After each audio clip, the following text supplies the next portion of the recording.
Sir ఇంకోటి ఇటీవల సుగాలి ప్రీతి case విషయంలో మీరు మాట్లాడారు కొన్ని. ఆమె తల్లి ఆమెమో ఆవేదనతో చేసిన వ్యాఖ్యలు మీరు తప్పు పట్టడమే కాకుండా ఆవిడ రాజకీయ కోణంలో చేస్తుంది అంటూ మాట్లాడారు. అది ఎంతవరకు సబబు సార్? అసలు మేమేం మాట్లాడలేదండి.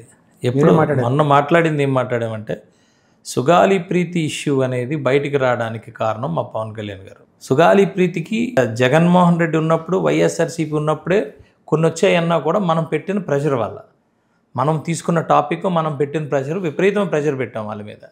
దానికి న్యాయం జరిగింది ఆ విషయం మీద. ఇప్పుడు కొత్తగా కొన్ని వాళ్ళు చేసిన కొన్ని తప్పులు ఉన్నాయి. వాళ్ళు ఎవరు వైఎస్ఆర్సీపీ చేసిన కొన్ని తప్పులు ఉన్నాయి. వాటి వల్ల మనం ముందుకెళ్ళేటప్పుడు కొన్ని దొరకట్లేదు మనకి. అవి 100% సీరియస్గా ఉన్నారు. పవన్ కళ్యాణ్ గారు చాలా సీరియస్గా ఉంటారండి.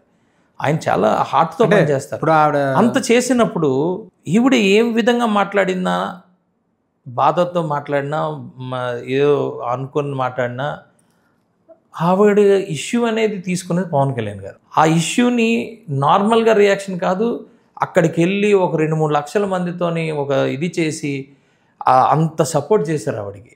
చేసిన తర్వాత ఈరోజు పొలిటికల్గా కొంతమంది తీసుకున్నప్పుడు మీరేం తీసుకోవాల్సిన పని లేదు. ఇది ఆల్రెడీ ప్రాసెస్లో ఉంది, ప్రొసీజర్లో వెళ్తుంది. ఆ రోజు మీరు వైఎస్ఆర్సీపీ జీవో ఇచ్చారు, అది తీసి జీవో ఇచ్చారు కానీ దాన్ని ముందుకు తీసుకెళ్ళా సిబిఐకి. అంటే ఆవిడ ఇప్పుడు కూడా అంటే పవన్ కళ్యాణ్ గారు మాట ఇచ్చారు, సిబిఐ విచారణ చేయిస్తున్నారు. ఏడాది అయింది, ఇప్పటివరకు కూడా సిబిఐ విచారణకు ఎందుకు ఆశించలేదు? అడగడంలో తప్ప. నేను అంటుంది ఒకటి గుర్తుపెట్టుకోండి, సిబిఐ విచారణకి ఇవ్వడం వేరు, న్యాయం చేస్తారు ఎట్టి పరిస్థితులు. అంటే ఏడాది అయింది కాదండి, అధికారంలోకి వచ్చి ఏడాది కాలంలో ఏ రోజైనా ప్రీతి విషయం మీద మీరు మాట్లాడడం జరిగిందా? మాట్లాడారు. పవన్ కళ్యాణ్ గారు హోంమంత్రి గారిని అడగండి. హోంమంత్రి గారితో ఎన్నిసార్లు మా ఇష్యూ అక్కడి నుంచి ఎలా వెళ్ళాలి ఏంటి అవన్నీ కూడా మాట్లాడటం, ముందుకు ఎలా తీసుకెళ్ళి ఆల్రెడీ అక్కడ సిబిఐ కూడా ఇప్పుడు తీసుకుంది. ఇవన్నీ కూడా చేశారండి. ఏమవుతుందంటే ఉంటుంది, డెఫినెట్గా వాళ్ళకి బాధ ఉంటుంది. 1 ఇయర్ మీకు తెలుసో లేదు, ఈ 1 ఇయర్ మేము ఇంట్లోకి కూడా రాలా, అలా పనిచేసాం. పవన్ కళ్యాణ్ గారు చూసారా, కమిట్మెంట్స్, బోల్డ్ కమిట్మెంట్స్ ఉన్నాయి. అవన్నీ కూడా మీకు తెలియదు. మా దగ్గర 4 గంటలకో 3 గంటలకో మా అసెంబ్లీ అయిపోతే డైరెక్ట్గా అక్కడ ఒక సెట్ వేసి వాళ్ళు కూడా డబ్బులు పెట్టిన వాళ్ళే కదండి. సినిమాలు నిర్మాతలు కూడా డబ్బులు పెట్టారు కదా, ఆ డబ్బులతోనే కదా మేము మా పార్టీని నడుపుకున్నాం. మా పార్టీ ఎక్కడికైనా వెళ్ళాలంటే ఎన్ని కోట్ల లక్షలు ఖర్చు అవుతుందో తెలుసు కదా.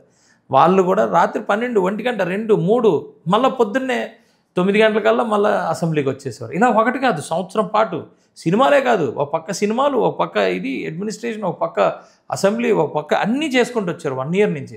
ఎక్కడ ఒక్క నిమిషం కూడా, నిజంగా చెప్తాను, నాకు సరే కమిట్ అయ్యాము, గవర్నమెంట్ రన్ చేస్తున్నాం, బాధ్యతలు ఇచ్చారు.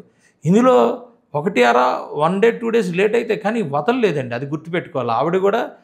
ఆవిడని కూడా మనం రిక్వెస్ట్ చేసి మనమేం ఆవిడని ఒక్క మాట అనలా. ఓన్లీ ఏంటంటే రాజకీయంగా కావాలని కొంతమంది ఉసుగొలిపే వాళ్ళు మీద మాత్రమే మాట్లాడాం. అసలు అవసరమే లేదు. సుగాలి ప్రీతి కేసు అనేది మేము తీసుకున్న కేసు, డెఫినెట్గా న్యాయం జరుగుతుందండి, అందులో డౌటే లేదు. న్యాయం చేస్తారు ఆ విషయంలో? 100% జరుగుతుంది. 100%. చాలా ఉంటాయండి, మీకు తెలియని ఏమీ కాదు, చాలా ఉంటాయి. ఏవేవి ఉన్నాయో అవన్నీ కూడా రేపనే రోజు బయటకు వస్తాయండి. మనం కాదు కదా చెప్పాల్సింది సిబిఐ వాళ్ళు చెప్పాలి. వచ్చిన రోజు డెఫినెట్గా సిబిఐ వచ్చిన రోజు డెఫినెట్గా అన్నీ బయటపడతాయి. అప్పుడు ఏమైంది, ఈ 1 ఇయర్ ఎందుకు లేట్ అయిందో కూడా సిబిఐ చెప్తుంది. కంగారేం పడకండి. సిబిఐ ఎందుకు, ఏం సమస్య ఎదుర్కొన్నారు ఈ 1 ఇయర్ అనేది కూడా సిబిఐ చెప్తుంది, ఇబ్బంది ఏం లేదు.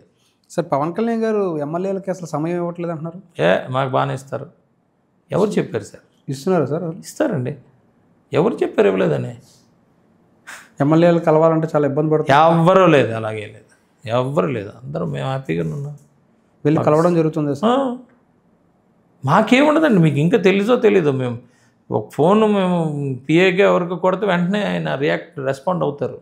స్టాండర్డ్ ఇన్స్ట్రక్షన్స్ ఇచ్చేస్తారు ఆయన అందరికీ.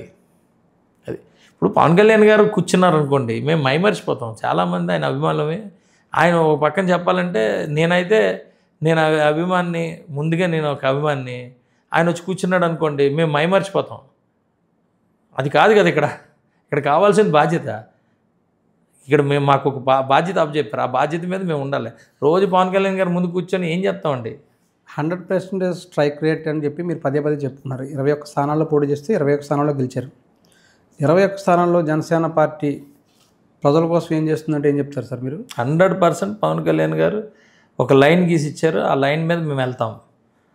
మా సిద్ధాంతాలు అవి పట్టుకొని ముందుకు వెళ్తాం. ఇంప్లిమెంట్ చేసేటప్పుడు కొన్ని కనపడవండి. ఇంప్లిమెంట్ చేసిన తర్వాత రిజల్ట్స్ వస్తాయి కదా, అప్పుడు కనబడతాయి. ఎగ్జాంపుల్ నా కాన్స్టిట్యున్సీ నేనే చెప్తున్నా.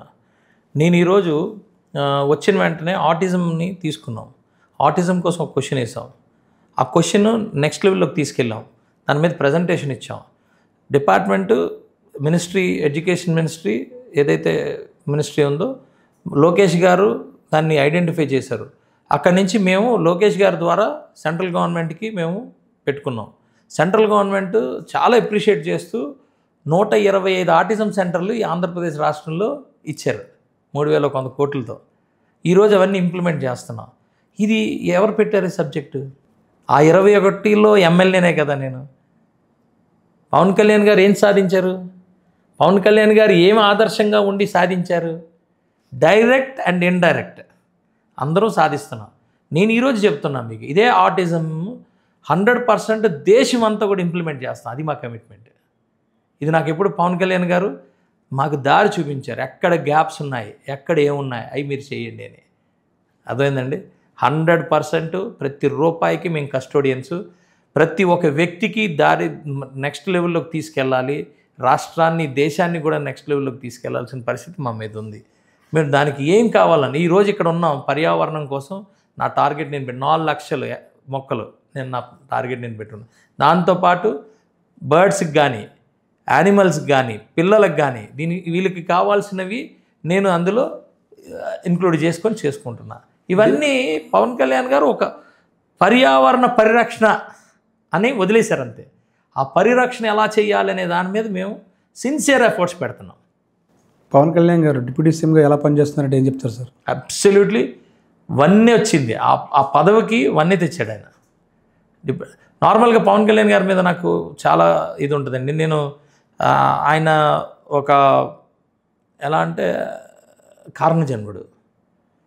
నేను ఆయన పార్టీలో ఉన్నాను కాబట్టి ఏదో ఒకటి మాట్లాడితే అది ఏదో పులిహార అవుద్ది, పులిహార అనుకుంటారు. వదిలేయండి.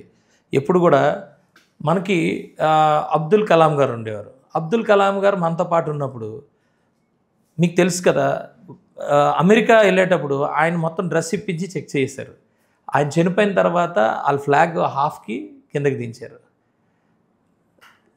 ఈయన కూడా అలాంటి ఒక వ్యక్తే. అంతకన్నా మంచి అంటే అంత వ్యక్తే.